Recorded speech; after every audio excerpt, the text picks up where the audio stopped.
want you to go between those two. That's right. Okay. And then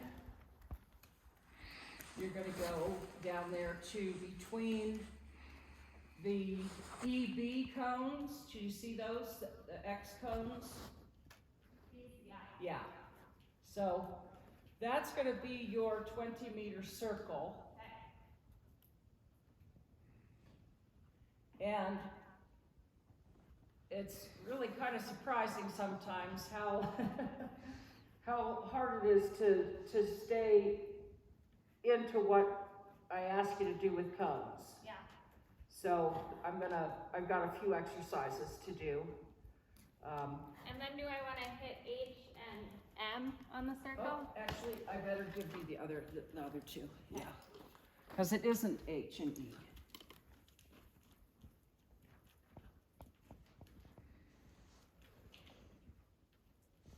And there's no corners in a circle, which makes it tricky.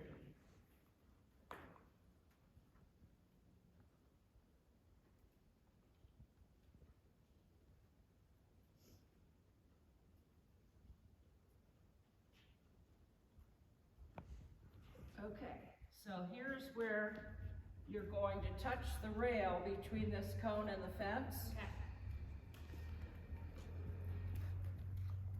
And you're only going to be on the rail for one horse length. So for instance, there, his head just touched the rail, and then you have to come off. That was good. And when you get the arc of the circle into the bend of the horse, this of course can work easier. I'm going to bring this one in because there's a little mud there. Okay. The idea is that you bend the horse's spine to the arc of the circle you're traveling on. And then the horse just does that. Like if you took a bent stick on a bucket of water. And you push the end of it, it would go in a circle. And that circle would describe the arc that that stick is bent to. And so when you're training a horse to do a circle, steering, of course, is the most important thing because you can't bend them according to the arc of the circle if they're not going on your line, you know? Yeah. And then doing a 10-meter circle, that'll be even more obvious for the horse. And the 10-meter circle would be from the center cones to the side. Bless you.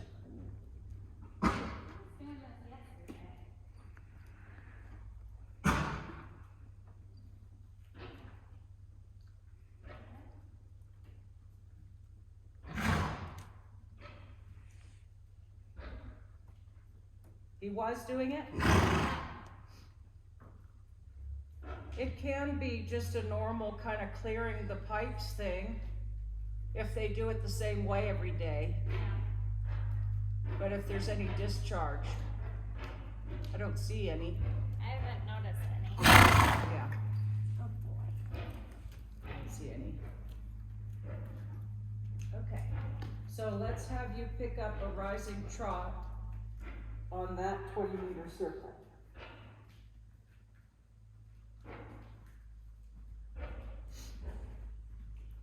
So when you think about a 20-meter circle, there's 4 points to focus on. There's this point right here at C. There's that point right there at that cone.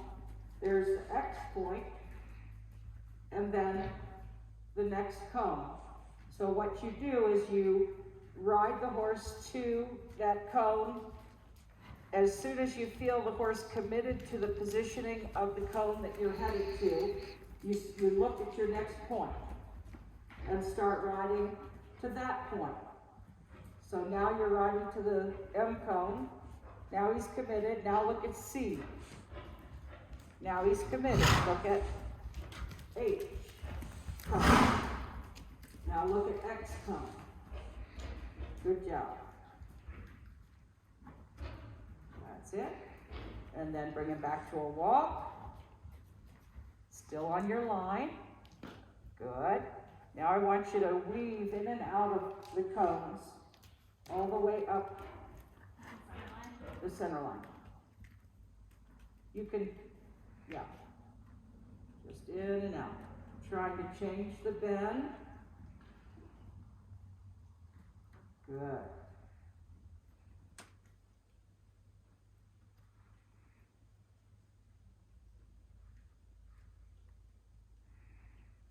And then you're just going to do a half circle around the last cone and come back down weaving again. And have your walk slow enough that he'll wait for you more and give you the bend that you're asking for. You can see he's a little leery of the cones, so he's kind of getting a little bit taking over the walk, so he wasn't giving you the bend. That's right.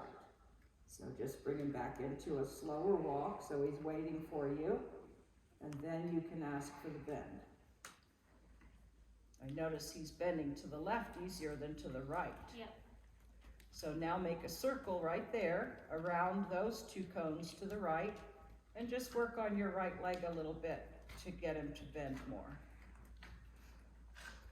That's it. And think about your energy arrow through the left front leg. That's right. Good. And again, we're not in a hurry. Okay. You're just going to keep asking for that. You can see he's not giving it to you right away because he's a little stiffer, but it doesn't mean you're going to get stronger right away. You're just going to get persistent. And that's it. Maybe a little less outside leg or inside. That's it. There. Good boy. Good boy. Good. Okay. Now you're going to go large on the 20-meter circle and pick up a rising trot on the 20-meter circle.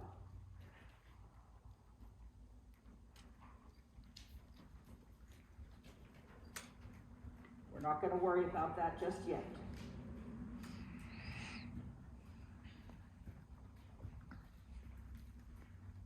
So as soon as you feel committed, then you're riding to the next one. Now, that's it. So he kind of cut my corner a little bit. Good.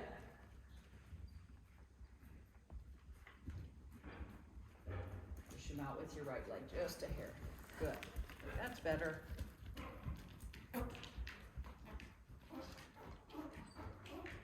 And keep a little, check your weight in your stirrups to see if you are weighting them evenly.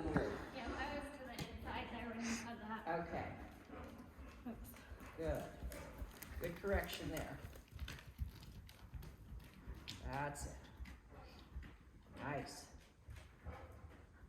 Now back to a walk again. Use a little bit of right leg as you ask for the walk. And now you're going to go right back into a trot. That's it. So the little bit of resistance in the transition was caused because he wasn't quite in front of you enough. So we're going to work on that for a sec. Go back to the walk and use your inside leg to push him across his body in the downward transition. Good. Okay. Now he's more alert in this walk, isn't he? Yeah. Okay. The longer you stay in the walk, the less alert he's going to be. So now ask for more energy in the walk and then trot. That's right. Good. So you see, he didn't drop behind you that much that time. Yeah. Now the next transition will be at C, down to walk, and then immediately back up to trot. That's it. So there you see, he didn't think he had to do that. Yeah. So this is a good thing to do with him. Let's do it again. So ease into walk, across the body, weight in your left toe, and trot. That's it. Good. Now, it doesn't matter, you know why he put his head up? Because he wasn't giving to your right leg, was he? No. So, use more right leg in the downward transition, even pushing him sideways.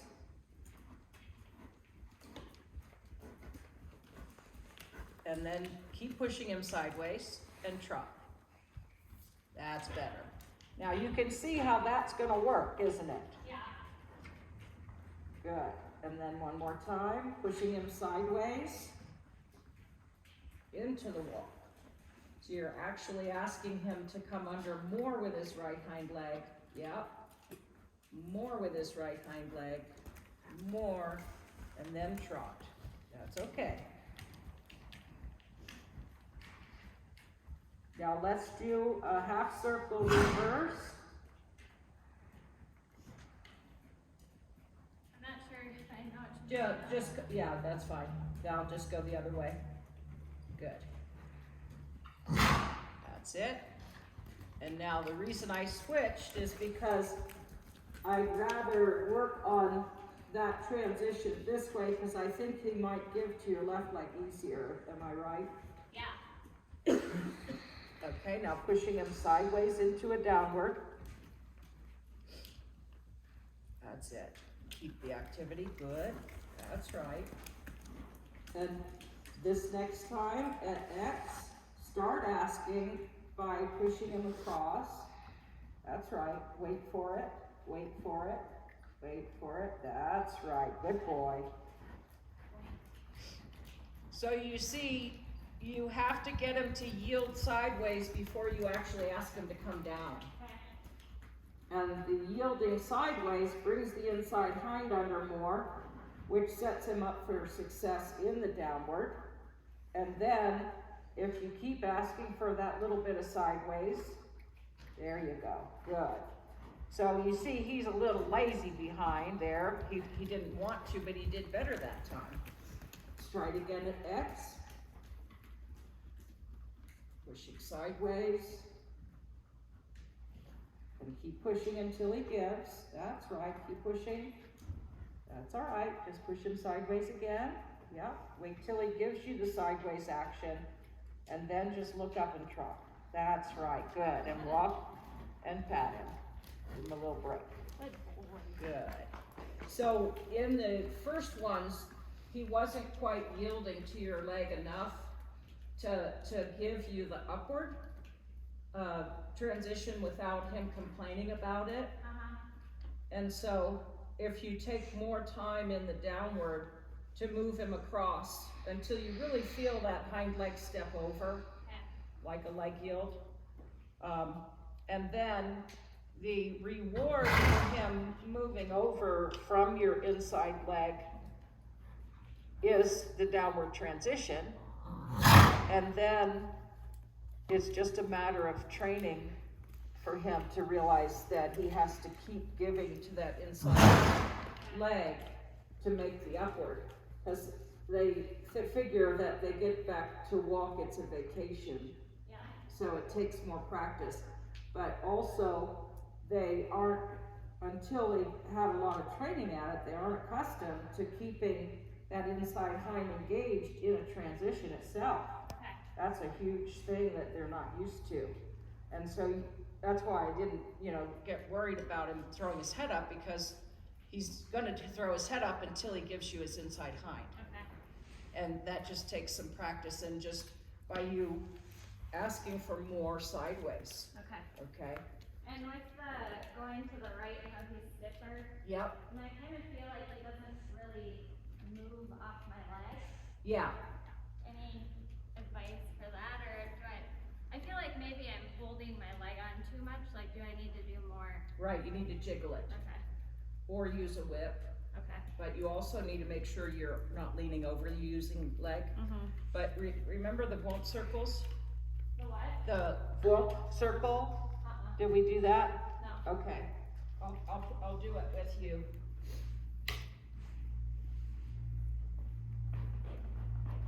In hand. And is he afraid of it? No. And remember, like, when they have his big winter coat. They don't feel like Okay. as much.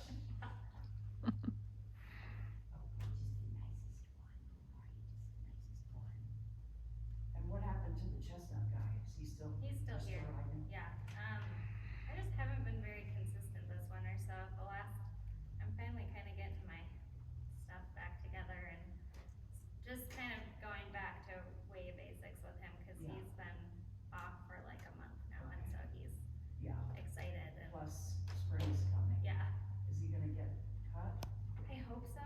Garrett is kinda putting it off for some reason, but I'll keep Yeah. poking him, Cause trying to get it done. even like a stallion that's never bred always gets this certain kind of Yeah, zone in the Mhm. spring. It's no fun to work with. yeah, Okay, so what you're gonna do is kinda like what I was doing with, Jonathan, just walking a circle around me for Okay. starters, and I'll just do the reins Okay. and the whip, and you sit up and ride to the left energy arrow, okay, and you make him go with your right leg. And so, the easiest way to teach a horse to bend is to teach them to move off the leg sideways, you know? But we don't want too much sideways, okay? Just enough to get that left front going where it's going right now. Good boy. That's it. Easy. Good. We don't need more sideways than that, that's plenty. Good. A little bit of leg. So we start there, good. So he just gets enough of that left front going forward and the right hind coming under. And there he's giving, woo, woo, good boy. Now you can do this on the ground, or from the saddle. okay. I would do it, you'll feel kind of spastic when you first do it from the ground. You might even feel better doing it in the saddle, I don't know, but this is how I would start working on his bed, and I'll do it this way. So right energy arrow through the right shoulder. Left hind coming under the belly.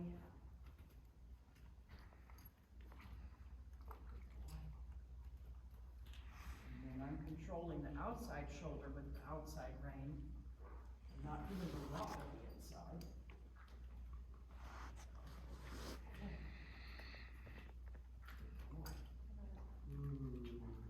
Now you can feel his whole body soften there, right? And that was the moment where,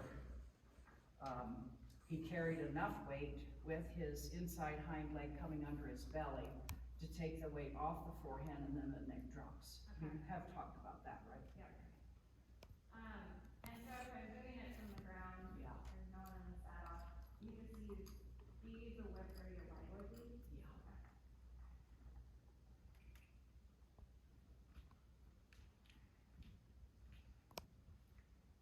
And just a slight bend with your inside Yeah, rein and then just a slight, keep the shoulder from, the shoulder aligned, yeah. Now feel in your seat what the hind leg, where the hind leg steps. Okay. It's too much drive. See, there, now that's too sideways. Okay. There, can you feel that? Right there, right there, right there, good boy. Now, I stopped him from putting the hind leg in the right place. If I had let him do 3 or 4 more steps like that, he would have given vomit. For lack of a better word. So this is how I would work on his bending is, and you can just carry that, you know, so you don't have to